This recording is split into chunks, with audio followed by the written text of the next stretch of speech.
What's up, everybody? Chris and Emery here to rank the filmography of Quentin Tarantino. We're only going to do his 10 movies that he directed, so we won't be ranking True Romance, Natural Born Killers, Four Rooms, and we're ranking them against each other, and we're going to rank them in the order that they came out. Yes.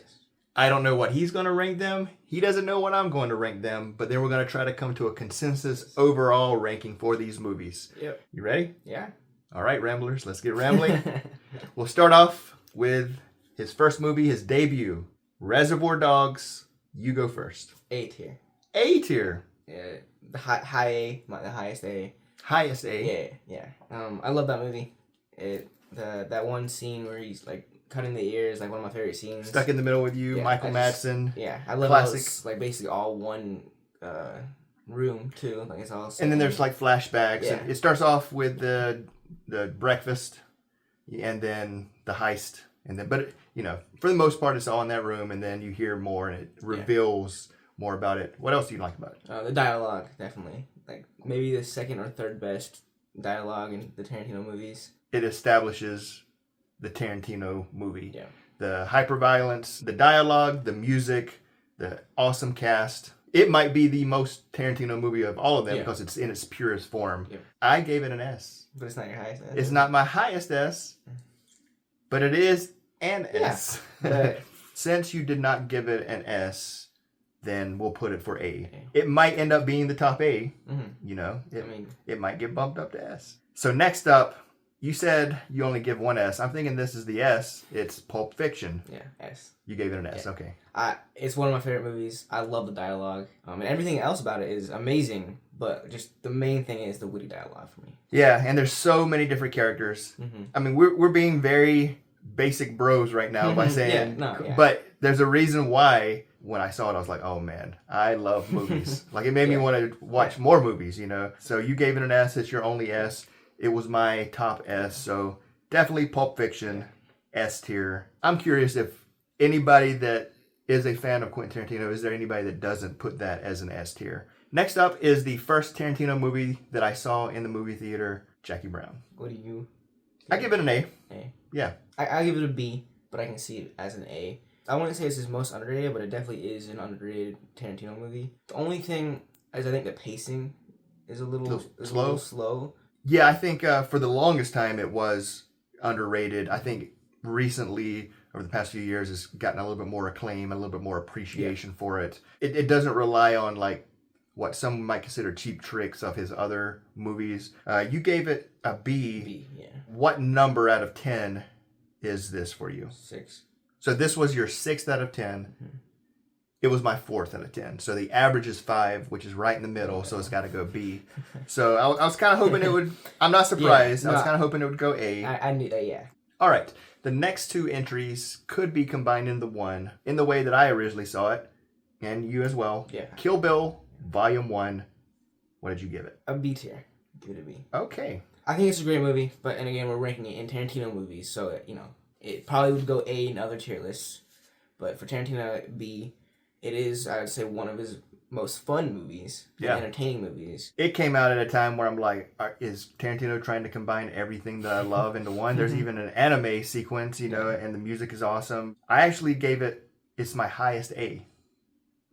And this is one that I saw in the movie theater as well, and I was super hyped, and the fact that it was just part 1. But since rewatching it, like you said, it's still fun. So it's my 3rd ranked. Yeah. What ranking? 5th. It's your 5th, yeah, so it should go A though. It should go A. Yeah. I agree. So moving right along to the next one, Kill Bill Volume 2. C tier. Okay. It was kind of a letdown, I thought. I expected more. What did you think of the scene in Michael Madsen's trailer? That's what I was going to mention, that was an amazing scene though. Yeah. There are sequences, there are parts that I really love in this movie, but as a whole, this was a letdown for me as well, which is why I too gave it a C. Yeah. And so, it might be a little unfair to it because the disappointment factor makes me think it's not as good as it possibly is. However, I think it's slow. It doesn't have the fun. It's just missing some kind of spark. Now, this next movie, I'm going to go ahead and start. It's Death Proof. And so I saw it in the movie theater. So remember, when this came out, it was a double feature Grindhouse was what it was called. It was the second feature because the first one was Robert Rodriguez, and then there was a bunch of fake commercials or trailers in the middle, and then Death Proof came out. So when it started, I had already sat through basically 2 hours. I have rewatched it since then because I've watched them all with you. However, it is still my lowest ranked Tarantino movie, and I do give it because of that, I give it a D because it's my lowest ranked. However, I do like it much more now than when I sat through it. The dialogue is a little too long, I think. Yeah, it's just forced and not natural and not as hip. And it's trying to be hip, which makes it even less fun. For me, it's C. Okay. It's my lowest C, though. The movie that I put in D, I just think is not as fun as this movie. Gotcha. And you agree this should go a D? If that's your only D, then yeah. Okay. Yeah. So the next movie, a lot of people have this as their favorite. Mm-hmm. A lot of people say this is his best work, Inglourious Basterds. It is my third favorite of his. It is an A tier. It's his funniest movie. Really? But also, it's his most haunting movie, I think, too. Nice. Okay. So I love this movie. Christoph Waltz is really he's amazing. Yeah, I like it more now than when it first came out. Just it's got more depth to it. And you gave it an A. Yeah. I also gave it an A. So that's in consensus. Like you said, it is funny, haunting. It's over the top. And, the Inglourious Basterds remind me of, like, Sergeant Fury and his Howling Commandos. Yeah. All right. Next up, we have Django Unchained. I think it's one of his most overrated movies. Okay. It's my lowest B. It is a great movie. Christoph Waltz, again, is really good. For me, it's almost like it's trying too hard. Mm-hmm. This is one that just never really landed for me. When I saw it, I'm like, oh, this is a step down from Inglourious Basterds. Since the time they both came out, Inglourious Basterds has increased, in my opinion. And Django is either right where when I watched it, I'm like, oh yeah, same feeling. Yeah. I know a lot of people that absolutely love this movie. This is like their favorite. Movie. Yeah, but there's some that like, this is their favorite Tarantino. And if you're one of those, I'm curious as to why. Yeah. So you gave it a B. B. I gave it. B. It was your lowest B? Yeah. I gave it a C. Wow. So that's what I'm saying. This is either going to go a B or a C. C. So Django will go a C. I'm going to go ahead and put it above Kill Bill Volume 2. It's above Kill Bill Volume 2 for you too, right? Yeah. Then yeah. Now one that I didn't watch because it came out soon after we moved here and I just didn't have time. And then also I heard it wasn't that great, so I just kept putting it off. The Hateful Eight. After I finally watched it with you, which was cool, to both us seeing that movie for the first time together, I thought it was underrated. I'm like, what were people talking about? This is fun. This got some great characters. Maybe people don't like it because these people were very despicable, but that's why I like it. They're all they're despicable against each other, and there's a lot going on. Mm-hmm. This exceeded my expectations. Yeah. It's not a great movie, but I look forward to watching it again. It's the only one on the list that I've only seen once. I'm looking forward to seeing it again. What do you think about it? I think it's his most underrated movie. Yeah, for me, it's a high B.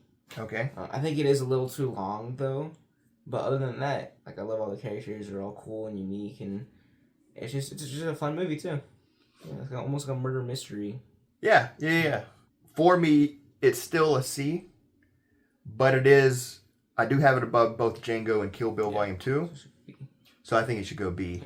Yeah, I agree. All right, the final movie, and we've been for the most part fairly close on these so far.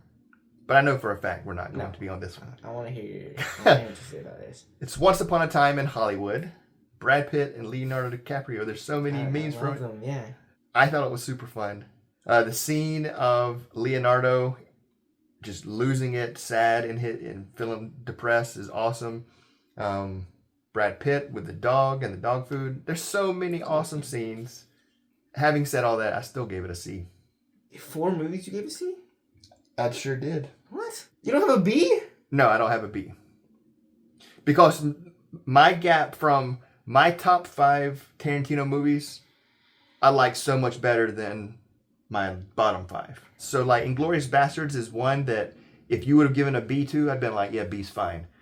Once Upon a Time in Hollywood is one that if you would have given a B to, I'd be like, B's fine. I would have been fine with Inglourious Basterds and Once Upon a Time in Hollywood both being B's. But I gave one an A and one a C. Because there's a fairly big gap for me. So yeah, I gave it a C. I gave it a D. You gave it a D. It doesn't feel like a Tarantino movie to me. I don't like the dialogue.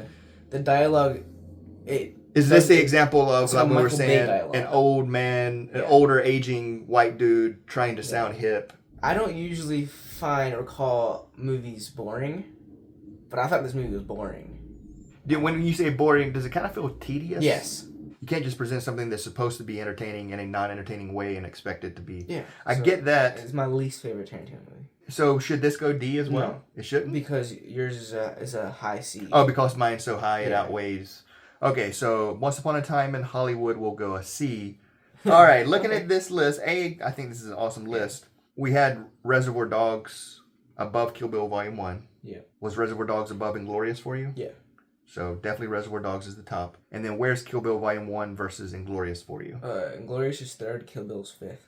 I have third and fifth as well, but in the reverse order. I have Kill Bill higher than Inglourious. They're both A's though, right? Yep.